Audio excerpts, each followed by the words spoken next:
ሰላም እባላለሁ። እንዴት ናችሁ? ደህና ናችሁ ወንድሞቼ? እኔ በጣም ደህና ነኝ፣ እግዚአብሔር ይመስገን። እናንተም ደህና እንደሆናችሁ ተስፋ አደርጋለሁ። ዛሬ ይዤላችሁ የመጣሁት ሀሳብ ወይም ላካፍላችሁ የፈለኩት መኪና ስንሸጥ እያለን የሚያስፈልጉን ነገሮች ወይም አንዳንድ ማናውቃቸው ነገሮች ይኖራሉ ብዬ ስላሰብኩ ነው። እኔም በፊት ሳላውቅ አንዳንድ ነገር ያጠፋኋቸው ጥፋቶች ነበሩና እናንተም ከዛ እንድትማሩ ወይም ደግሞ የቀረ ካለም እንድትጨምሩ ሀሳባችን እንድንጋራ ነው የመጣሁት።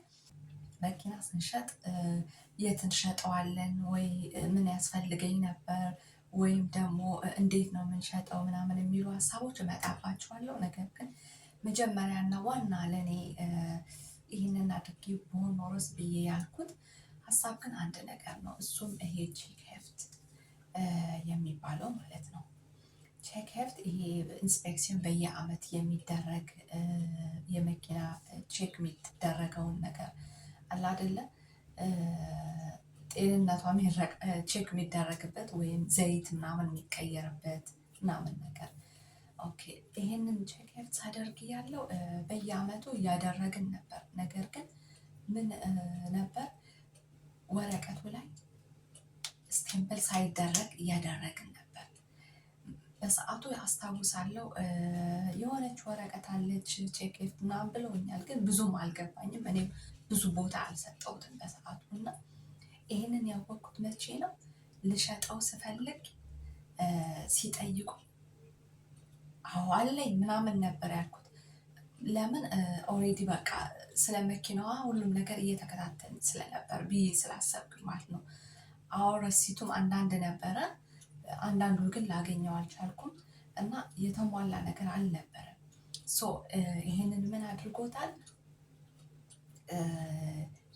የመኪናዋ ዋጋ እንዲቀንስ አድርጎታል። ምክንያቱም መኪናዋ በየአመት እየተጠበቀች አልነበረችም ወይ ጤንነቷ በየአመት ቼክ እየተደረገ አልነበረም የሚል ሀሳብ ስለሚኖርባቸው ይቅርታ ዋጋውን ለማውረድ እንትን ይላሉ ማለት ነው። እና አንድ ይሄ በጣም እንትን ብሎኛል። ከዛ በኋላ ቲፕ ሲወድቅ ወይ ምናምን ብዙም ደስ አይላቸው። ምክንያቱም መኪናዋ ጤናማ ስላልሆነች መሸጥ ስለፈለጉ ብቻ ነው የሚሸጡት ብለው ስለሚያስቡ እና እነዚህ ሁለት ነገሮች በጣም ወሳኝ ናቸው ብዬ አሰብኩኝ። ነገር ግን አሁን ደግሞ ቀጥዬ ልነግራችሁ የምፈልገው የት ሸጥኳት፣ እንዴት ሸጥኩት ማለት ነው።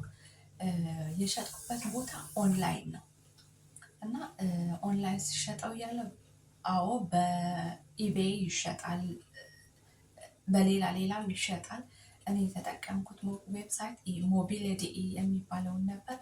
ሞቢሊቲኢ ሲሆን እያለ ግን ወደ ኢቤኢ ወደ ሌላ እንትኖችን እንዲታይ ያደርጉታል እና በሞቢሊቲኢ ሲሆን እያለ ለድርጅቱ ቀጥታ ሳይሆን የሸጥኩት በፕራይቬት ለፕራይቬት ሰዎች እንድሸጥ አድርጌ ነው ምንድነው ያስገባሁት ማለት ነው።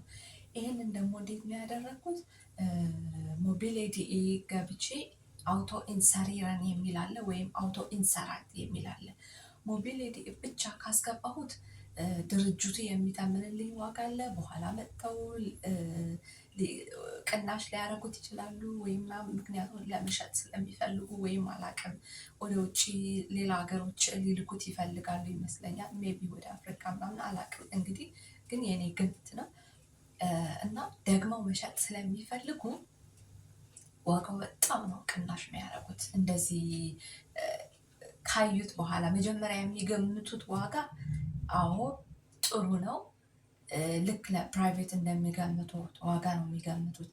ነገር ግን በኋላ ላይ መጥተው ካዩዋት የሆነ እንትን ያደርጉና ምንም አይነት ብዙ እንትን አይፈልጉም እና ይሄ እንደዚህ ነው ብለው ዋጋው በጣም ዝቅ ለማድረግ ነው የሚሞክሩት። አንድ ጊዜ ይህንን ሞክሬዋለሁ፣ በድጋሜ ነው በኋላ ወደ ፕራይቬት አድርጌ ሸጥኩት። ማለት ከድርጅቶቹ ሳይሆን ፕራይቬት መጥተው እያዩ ሊገዙ የፈለጉ ኢንተረስት የነበራቸው ወይም ፍላጎት የነበራቸው እያዩት ነበር እና መጀመሪያ ላይ ምን ነበር ቲዩብ አልነበራትም። ያለ ቲዩፍ ነበር ልሸጠው የፈለግኩት እና ደግሞ ይሄ ቼክ ሄፍት አለው ብዬ ያሰብኩኝ ነበር፣ ግን የለም። ሰው ምን አደረግኩኝ? የመጀመሪያ ለ6 ሳምንት ያክል በአውቶ ኢንሰራት ወይም ኢንሰሪርን ካስገባሁት በኋላ እንግዲህ አውቶ ኢንሰራት ስናደርግ ወይ ኢንሰሪርን ሲናደርግ ብዙ የሚጠይቁን ኢንፎርሜሽኖች አሉ ስለ መኪናዋ ስለምናምን እኔ እሱ የታወቀ እንዳለ ሆነ፣ ምክንያቱ ኢንፎርሜሽን መሰጠት አለበት ስለ መኪናዋ። ነገር ግን ከዛ ቀጥሎ ሌላው የምፈልገው ደግሞ ከፈለግን የ6 ሳምንት ከፈለግን የ4 ሳምንት ከፈለግንም የ3 ሳምንት ክፍያውም አለ። እንደመረጥ ነው እንትን ነው የሚደረገው ማለት ነው። እና እናም ምን አለ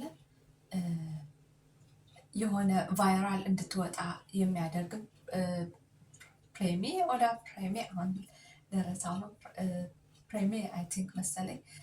ይህንንም እንመርጥና በደንብ እንድታይ ብዙ ቪው እንዲኖራት ወይም ብዙ እንትን እንዲኖራት የሚያደርግ ክፍያ ማለት ነው።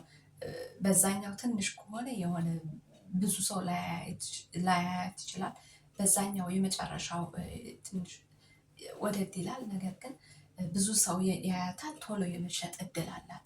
ሰው ይሄንን ካደረግኩኝ በኋላ ከዛ በኋላ ገዢዎች እየመጡ ይጠይቁኝ ነበር። አንዳንዶቹ ያያሉ፣ አንዳንዶቹ አይመቻቸውም፣ በስልክም ይደውላሉ። በስልክ ሲደውሉ ደግሞ ስለ ዋጋ አለመናገር። ምክንያቱም መጥቶ ገዢ ከሆኑ አንዳንድ ሰዎች ገዢ ያልሆኑ ዝም ብለው እንደው ለሙድ ምናምንም በስልክ ዝም ብለው ይጠይቁና ጊዜያችሁ ታባክናላችሁ ምናምን አለ አይደለም። የሚገዛ ከሆነ የምትገዛ ወይ የምትገዢ ከሆነ ነይና እያት መኪናው። ከዛ በኋላ ዋጋ መቀነስ ከፈለጋችሁ እንትን ማለት ከፈለጋችሁ ትነጋገራላችሁ። መታችሁ ካያችሁ በኋላ ስለ ዋጋ እንነጋገራለን ማለት ይቻላል። በስልክ በፍጹም ዋጋ እንዳትነቁ። ይሄ የኔ ምክር ወይም የኔ ሀሳብ ነው ከራሴ ኤክስፔሪንስ ማለት ነው። እና ከዛ በኋላ ይሄ መጀመሪያ ላይ ያልኩት የአንድ ወር ነው አይ ቲንክ የሆነ የተወሰነ ጊዜ ያስገባሁት፣ አሁን ሁሉም ላላስታውስ እችላለሁ። አልተሸጠችም፣ ምክንያቱ ቲዩብ አልነበራት፣ ቲዩብ ወድቆ ስለነበረ። ከዛ በሁለተኛ ጊዜ ያንን ከወደቀ በኋላ የመጀመሪያው ኢንሰራት በሁለተኛ ኢንሰሪርን ሳረግ ያለው ለ6 ሳምንት ነበር ያስገባሁት። እንደው ድጋሚ ከማስገባት ይሁን ብዬ ማለት ነው። እንደገና ብዙ ሰው እንደሚያያት አድርጌ ከዛ በኋላ ግን ይሄንን ሳረግ ያለው መጀመሪያ ቲዩፍ አድርጌያለሁ። ቲዩፍ ካደረግኩ ወይ ቦሎ ካደረግኩኝ በኋላ ያደረግኩት፣ ምክንያቱም ቲዩፍ የሚያመጣው ለውጥ አለ መሸጥ ላይ ማለት ነው። ለምን ቲዩብ ለ2 ዓመት ነው የሚቆየው አይደለ? ለ2 ዓመት ስለሚቆይ የመኪናዋ ጤንነትም የተረጋገጠ ነው ወይ ጉድለት ምን እንዳላት ስለሚናገሩ ማለት ነው። ቲዩብ አላት ብሎ ብዙ ሰው ይጠይቃል። እና መኪናዋ ቲዩብ ከተደረገች በኋላ ሰዎቹ የሚያስቡት ጤነኛ እንደሆነች፣ ነገር ግን አዎ ጉድለት ካላት እንግዲህ ጉድለት አላት ብሎ ይናገራል አይደለም። ግን ጉድለት ከሌላ ጥሩ ከሆነች መኪናዋ ግን ስትሸጥ ምንም አይነት ችግር እንደሌለባት ስለሚገልጽ ሰው ወይም ያላትን ችግርም ስለሚገልጽ ትልቅም ሆነ ትንሽ ሰው አይቶ ይገዛታል። እንደገና ያንን ቲዩብ ያ ገዢ ወይ ያቺ ገዢ ድጋሚ ቲዩብ ማድረግ አይጠበቅባትም ማለት ነው። እና ከዛ ውጭ ይህን ከተደረገ በኋላ ወይ ካደረግኩኝ በኋላ የሚመጡ ሰዎች እያዩ ዋጋን በደህና ዋጋ ልሸጣት ችያለሁ ማለት ነው። እና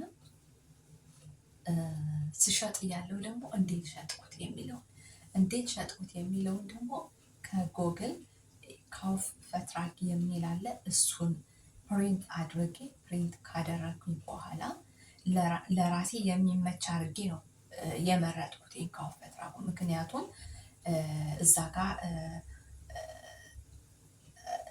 የሆነ የሞተር ጋራንቲ አለው ምናምን የሚል አለ አንዳንድ ቦታ ላይ። ስለዚህ ያንን ካውፍ ፈትራክ ራሱ ፕሪንት ስናደርገው ወይ ስንመርጥ ስንፈልግ በጣም በጥንቃቄ አንብበን አይተን መሆን አለበት። ምክንያቱም የሚገዛ ሰው የሞተር ጋራንቲ አለ የሚል ጽሁፍ ካለ እዛ የምትሰጡት ከውፈ ትራክ በሆነ ሰዓት ላይ በተበላሸችበት ጊዜ ወይ በሆነ ጊዜ መጥቶ በራሱም ስህተት ሊሆን ይችላል፣ ወይም የመኪናዋ ችግር አላቅም፣ ይሄንን ለማለት አልችልም፣ ግን እናንተን ችግር ውስጥ ሊከታችሁ ይችላል።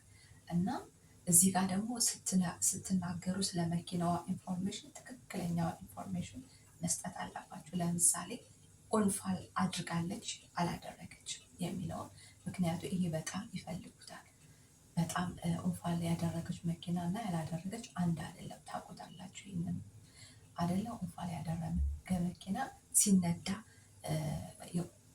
ኦንፋል አካባቢው ይወስናል። ነገር ግን ብዙ ጥሩ አይደለም፣ እናም ብዙ ሰው አይመርጠውም። ትክክለኛ ከሆነ አዎ እዚህ ጋር ተስተካክሏል፣ እዚህ ጋር ነበር፣ እዚህ ጋር ተስተካክሏል እያላችሁ ትክክለኛ ኢንፎርሜሽን እየሰጣችሁ መሸጥ ትችላላችሁ እላችኋለሁ። በይበልጥ የረሳሁት ካለ ወይ ያጎደልኩት ወይም የምትጨምሩት ካለ ኮሜንት ላይ እንድትጽፉልኝ አሳስባችኋለሁ። ጀማሪ ነኝ። ሼር፣ ላይክ፣ ሳብስክራይብ ስለምታደርጉልኝ አመሰግናለሁ። ስለ ትብብራችሁ አመሰግናለሁ። ወዳችኋለሁ። ቻው